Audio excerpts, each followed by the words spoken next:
Welcome back to the 2025 Tyrac One Lap of America, presented by Grassroots Motorsport Magazine, with coverage brought to you by, we have it now, HP Tuners. We'll talk about that a little bit later, but thank you so much.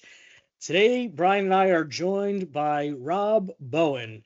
Rob is a special participant, not just because he drives a tractor around, but because he too is a sponsor of the trophies with his company, The Parts Farm. He's also a competitor. But first, we're going to talk a little bit about The Parts Farm, what it is, how it came to be, and why it's so cool. So, Rob, why don't you introduce yourself to the good folk? Sure. My name's Rob.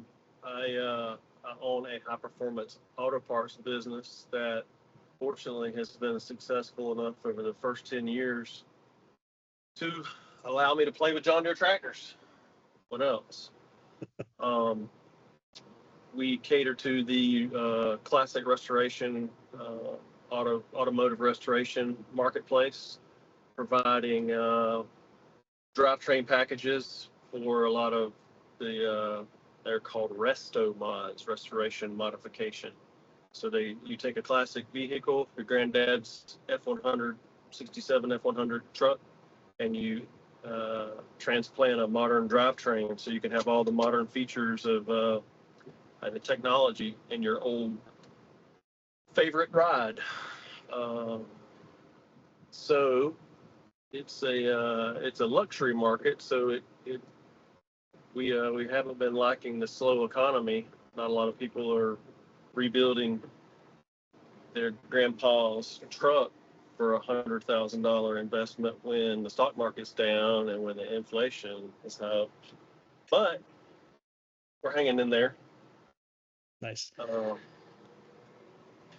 But your company isn't just for resto mods. I mean, in drivetrain transplants, you guys have just about everything and anything. I mean, you guys are picking apart stuff all the time, and and are a good source for Mustangs, for muscle cars, and for a whole bunch of stuff, right?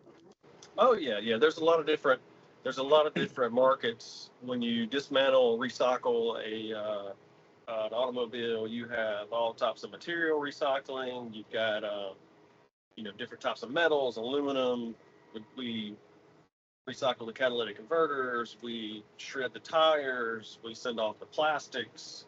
You market all of like the performance parts, big brake kit, like a performance pack or a Shelby. You want to sell that to some guy with a Mustang that doesn't want to crash into other things as often as he has been crashing into other things. We want to mow those Mustangs down, keep them. I won't prevent them from ending up at the Parts Farm, leaving the car show and the cars of coffee. Can't implant. We don't sell driver mod, but we do sell brakes and bigger, better tires and wheels, leather seats, navigation upgrades. Anything off of a premium model. Our target cars are always the premium and the performance models from these donor cars. We opened in Valentine's Day 2014, so we're a little over 10 years. 10 years in. And I know we got a chance to sit down last year, and you told me the history, and it's a fascinating history, both you, yourself, the company. But I'll tell you guys something before we move into the one lap entry, a personal story here. It was 2022, and we were out with the one lap, and Billy Johnson, myself, we were in my Shelby GT500 and having quite an issue with the rear trunk, right, with the deck lid there, and thing was tacoing as we went, and Rob sourced one from his Parts Farm, and I think it was like overnighted it, air freight and everything over to Bryan. You remember where that was? Tulsa Heartland Park. Heartland Park. There you go. Heartland Park, and I'll tell you what. I mean, the service and the variety of parts that they had there. It was even a painted trunk too. I mean, it was the right color too. Yeah, I thought it was. Was that a J7? Was that a magnetic? Yeah, it was a magnetic. Yep. So it was perfectly done, and very much appreciated. So it's not just a faceless company these guys care, and the care that was taken in packaging it up and getting it there was second to none. So, I mean, you do business with them, and you're getting a quality product, the right product, and something that they've actually cared about getting it to you, not all scratched up and dented, and it's a pick and part away anyhow. Well, we've lost his face for a second, which is terrible in and of itself, but I think we probably still have the audio. There he is. Speaking of a quality product, I mean, can you look at that? Look at that. Wow. Barry, have you ever seen a more beautiful thing? Well, you're letting the machine do all the work. This is true. We do have auto track here, SFRTK GPS. That is a 28 satellite within sub 1 inch accuracy. Oh. Yep, we lost you again. Okay. Everybody wants to be on teams with me at the same time. So let's get into something a little more high performance, even though what you're driving now is 400 horsepower, but you also have quite the racing history as well as the driving history with the event. So why don't you talk to us a little bit about your team this year, your co-driver, since he can't defend himself, and what you're bringing this year. So should we start from year one and bring it up? I think we should. Let's go for it. Speaking of Mustangs, we can't short the history. So probably 20 years back, maybe more, 25 years ago, a buddy of mine, Greg Kalutis, and we learned about one lap and its evolution and its history, and we thought that was the coolest thing ever. And we wanted to do one lap. So we planned for about 3 years, and instead of actually making it, we continued to plan. And so the third year, we were going to race his like a 94 Supra, single turbo, paid our deposit, got on the list, made it in, and maybe like a week before, he runs into a deer in a subdivision and took the car out. And so I had to wait 20 years because Greg and I met Lee, and then Lee King became his co-driver, and I think Lee went on to win 4 or 5 of those things. 4 straight. 4 straight. Maybe one with Greg, or maybe he did one with Greg in the Supra, I believe, in 07. Mm-hmm. Okay. Yep. That puts a date on it. Good memory. I was there, and I just remember that car having no traction at Pueblo at all. So anyway, I was sidelined and in the spectator mode, and then, there's not enough time, there's not enough money, you don't have the right car at that time of the year, all the things because it's difficult to break away from life for a solid week if you don't count all the preparation and the recon and all the other things. It's just tough to make the one lap happen. You really got to be dedicated to the cause. So finally, 4 years ago, I found myself the time and the money to do this, and a co-driver, we will leave unnamed until he presents himself, but he calls William Barry. William calls him Darnell. So anyway, I decided to pick out a 2020 GT500. So I took delivery on a Wednesday or Thursday. I changed the tires and wheels, and we drove it to South Bend with a dealer tag on it. I'd never tracked a GT500. I knew they were heavy and supposed to have power and great brakes and this, but who really knew what 4,000 pounds with 760 horsepower was going to do on a racetrack? I didn't. So I figured, I was like, we'll give it 80%, we'll finish top 10, no problem. But mainly we're going for the spirit. We're going to see what this is all about. Wrong. I was struggling to stay in the top 30 and had no clue how competitive the field was and how serious these guys were. I took a coffee machine to make espresso.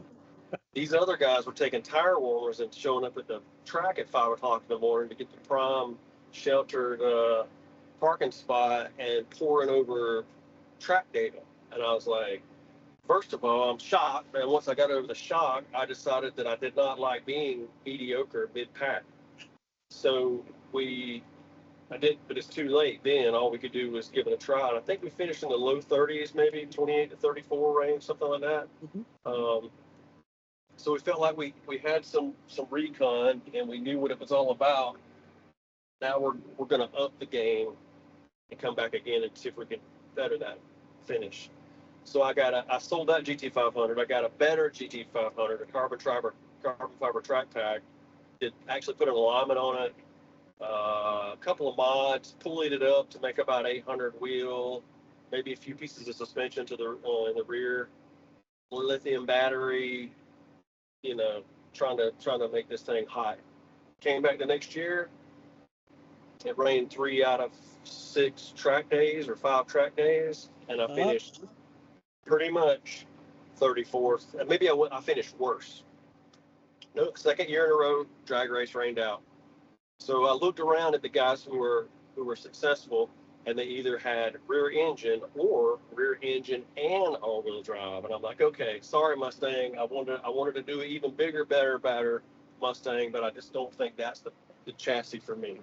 I watched Billy do his best, and also who was the other GT500? Corey. Yeah, Corey Deeds. Yep. Saw him do his best, and they just couldn't make it happen. As far as the top, what did any of those guys finish in the top 3? Did you guys make podium?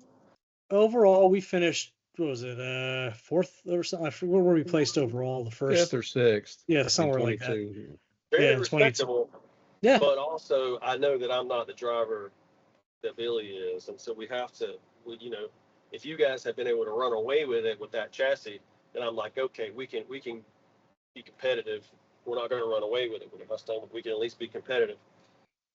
Sometimes we farm in reverse. So is that Marf? I'm backing my way down the AB line into the next starting position for this pass across the field. So anyway, I said I'm going to get a 911 turbo. I almost bought an all-wheel drive new M3 X-Drive, but I didn't know enough about them. I looked at a couple of Mercedes, like a GTR, and I was like, I don't know enough about it, but I know people that know these 911s, and if it breaks, we got a chance to call somebody that knows. So anyway, showed up with did all the bolt-ons, put an alignment, tires and wheels, and we were competitive. We had some mechanicals, blew some turbo hoses off at Road Atlanta and lost all our boost, which was unfortunate because that was a good track to do well at. And we went to Bowling Green, and it was raining. And I'm like, I've podiumed here in amateur racing before. I'm really going to whack this thing and jump a couple of spots. So on my out lap, what I whacked was the arm coat. Broken left suspension, broken heart, broken head, and we DNF'd. But I think we still finished maybe like mid-20s with the DNF and not continuing on to South Bend. So we did better our finish. And then last year I added a set of turbos. We pumped it up to 800, and then we're able to squeak out a top 10. So that's kind of my history. And if you can't beat them, join them. So I got rid of I didn't get rid of the 991. It's still with me, but I'm going to get rid of the 991 turbo and move up to a 992 Turbo S, which was last year's overall winner. What is this face on my phone? So we brought on your co-driver here to validate everything you've been saying. Why don't you unmute yourself, Darrell, and you can introduce yourself. Oh man, I've been waiting to call this guy's lies out for like at least 45 seconds. You talking about Barry? Yeah, man. How's everybody doing? We're doing well, and everybody, this is Darrell Norman. You have your own little company here. What is the name of it? Something specialized. It's confusing. JD Specialized, our heavy haul company. Been in trucking forever, and that's been the vessel to fund this automotive stuff. But more recently, yeah, we're running with Dial Automotive Group, and that is my importing company. I've been doing that for like 7 or 8 years, doing a little bit of collection management, in unison with the transport, and that's what's been, the opportunity to jump in with all these races and do a handful of car shows every year and just make some fun of it. Nice. So Rob's just showed us his other co-driver, and I got to say it's a lot cuter than you are, but that one Yeah, can't drive man. apparently. So I'm assuming that's why he takes you. But how did this sort of friendship start, or at least tolerance start? And how did you wind up? How'd you wind up together? Tolerance is a lot closer to the truth. But yeah, man. So I think I had followed mutual friends through the Champ Series years back, and I was just in like the infancy of starting my business, supporting teams and doing a arrive and drive. And met Rob through one of the teams. Hit it off with him real well. We figured we'd fight, pretty equally along the road together, and just kind of stuck together, as teams swapped around and all, and kept in contact. We both do cars. He does the parts farm, and so I dabble in that. We'll get in on a couple of deals together every once in a while, and a lot of it was that the COVID rush of flipping cars, where we took it a little bit heavier on that side and kind of play around with the same 911s and Cayennes, and I did a little bit, just a baby little bit of farming when I was in high school, and so at least when he's blabbering on about this, I know what he's talking about, but just kind of kept it moving that way. All right. Well, Bryan, I know you've been waiting for the opportunity to have at it, so you go for it. Get after me, Barry. Barry, tell us about your relationship with my co-driver. Tell me about you. Tell me about you guys. Yeah. I love him like a toothache. Pretty much. That's it? That's all Yep, you got that's for it. me after 4 That's all years? I got today.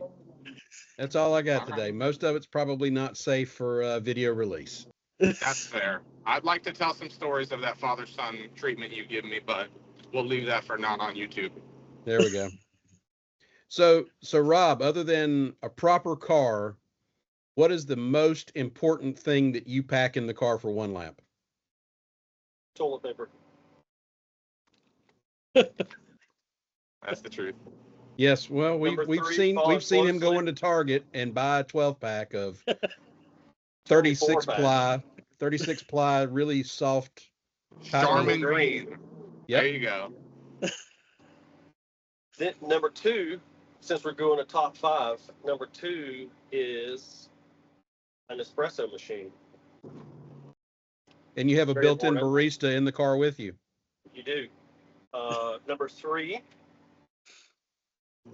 freedoms of our Second Amendment, and then lots of water, and then some noise canceling earphones when you're tired of listening to this little boy drive your car with radio turned up to 11.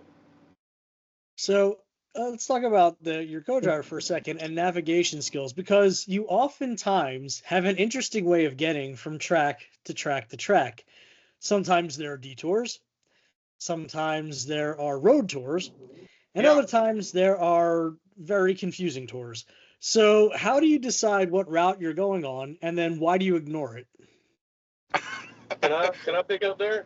Yeah, go for it. First of all, little boy, which is what Darrel's name is when he's in good graces, we just pretty much ignore all of the furnished logistics, hotel recommendations, dinner recommendations, route recommendations, everything that Brock says, and takes a lot of time to prepare all the negative pitfalls of each route and everywhere we can crash or get arrested. We just totally ignore that. And maybe the day of, we start looking for a hotel, and usually willing to drive at least an hour out of the way for a duvet cover or two.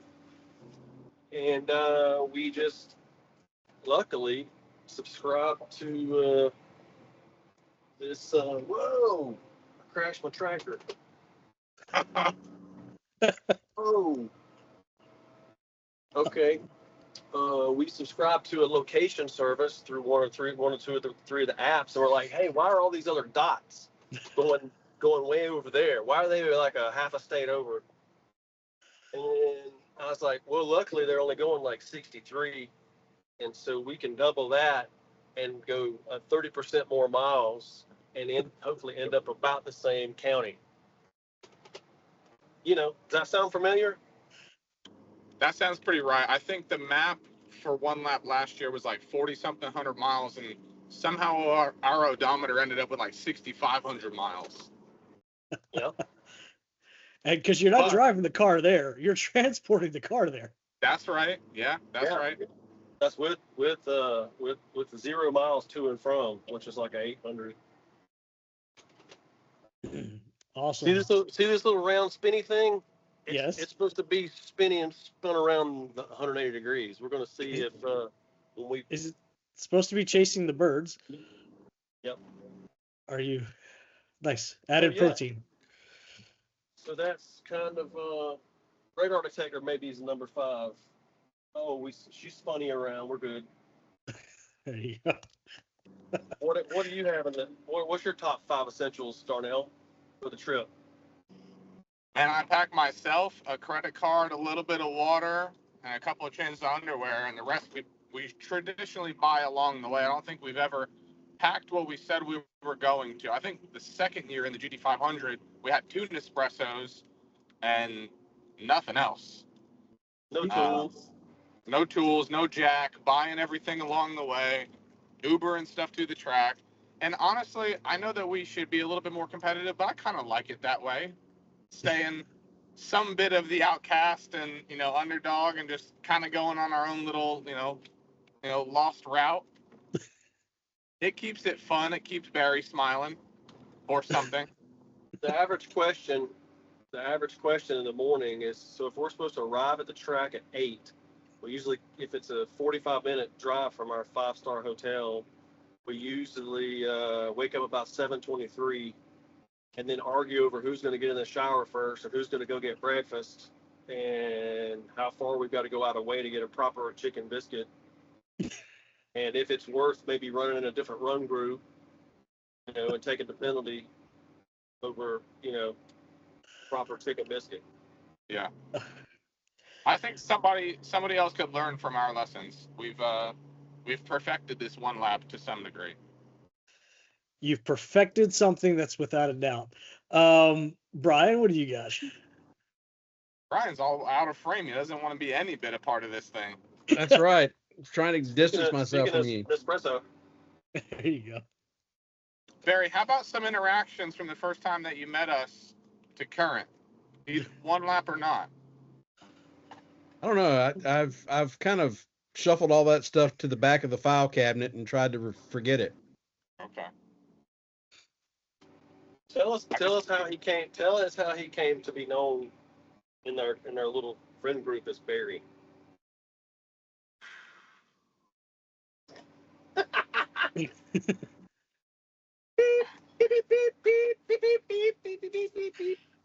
don't know if that goes here.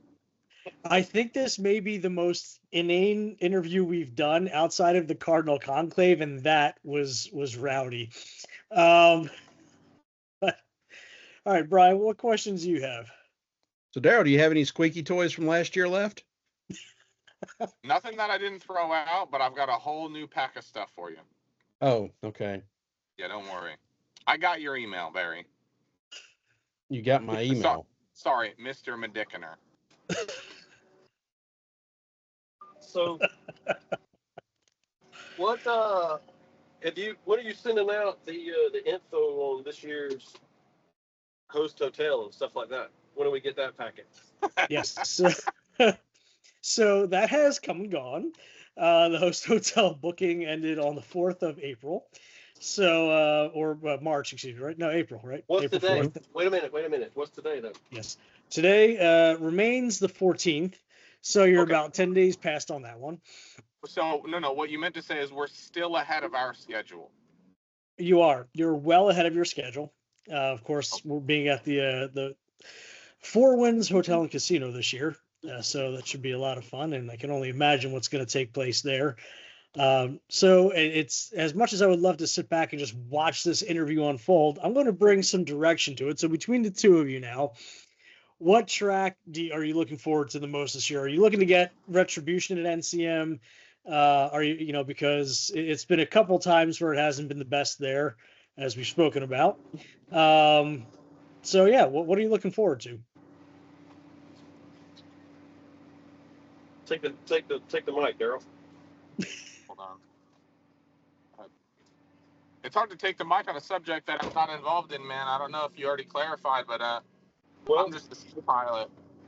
yeah, but you know the cities. I hope you know the cities. Maybe you don't know the cities. We went over the cities together for like 25 minutes 3 days ago, and I would say I don't remember anything, and I could go back to my notes, but it's probably going to be hotel-based answers rather than track-based answers.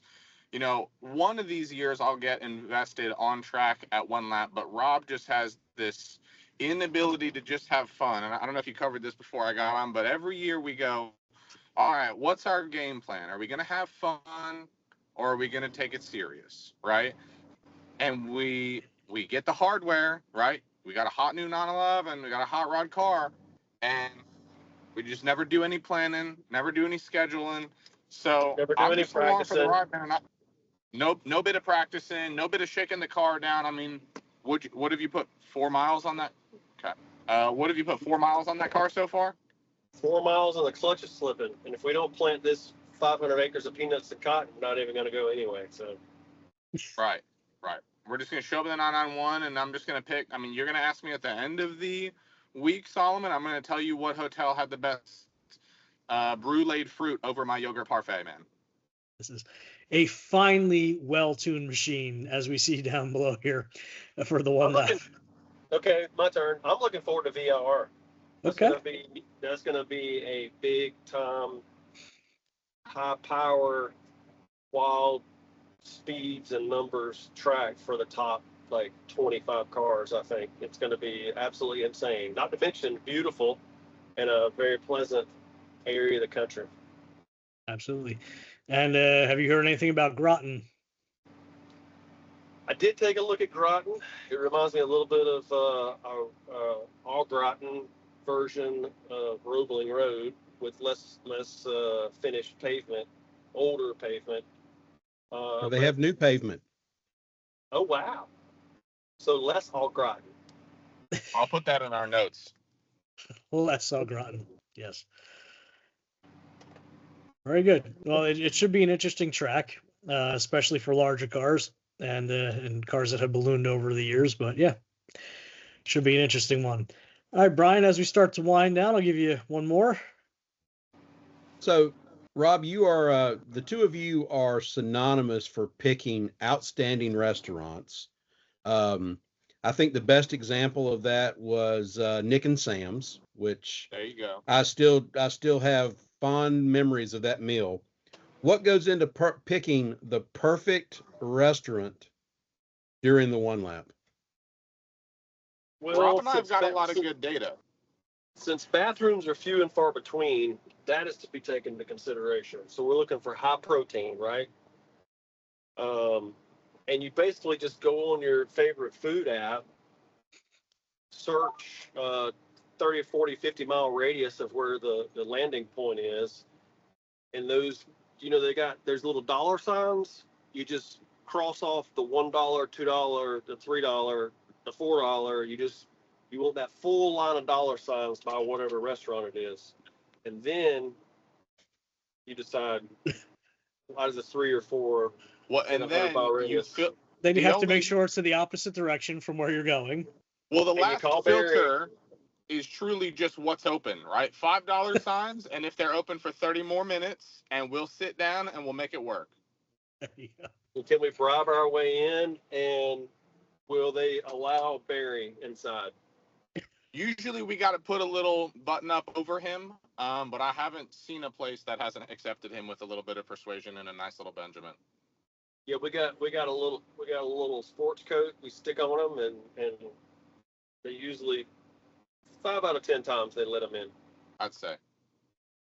Well, the love is palpable, and this is certainly one of the more engaging teams of the one lap and for the interviews. But as we wrap up, obviously, any partners that you guys have in your efforts here that you'd like to shout out for what you're doing. Yeah. So we got to give a little credit to Autometrics Motorsports, centuries old, if not millennia old, Porsche high performance race shop. They support all the Porsche race cars that are made, street cars. They've helped us out. I've known the Friedman family, Corey and his dad, mom, for years and years, back to in the early days of Grand Dam in the late 90s. They got us dialed in with some service and alignment and some bolted on a few goodies.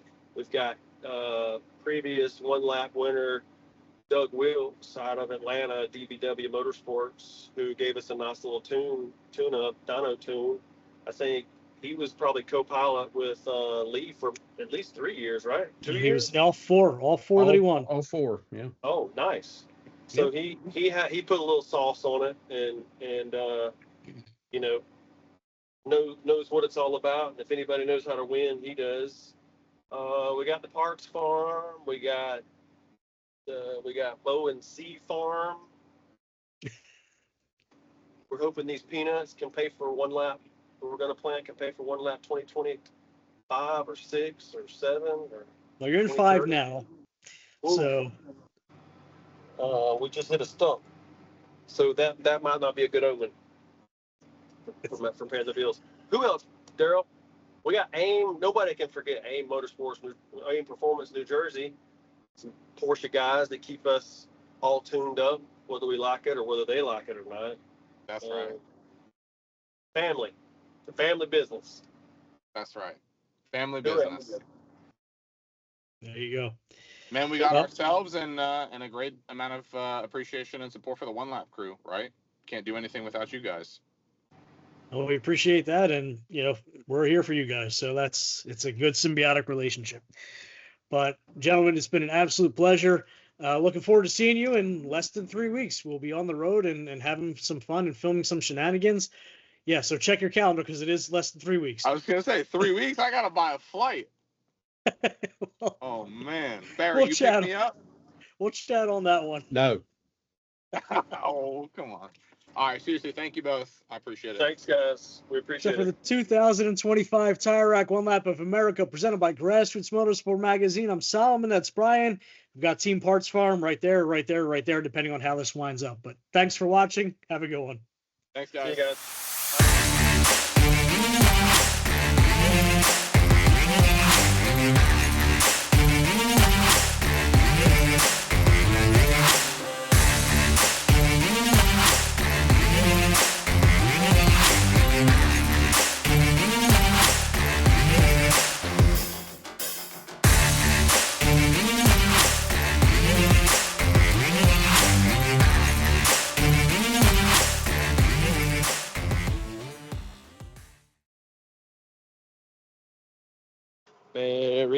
Very. Whoa! I crashed my tractor.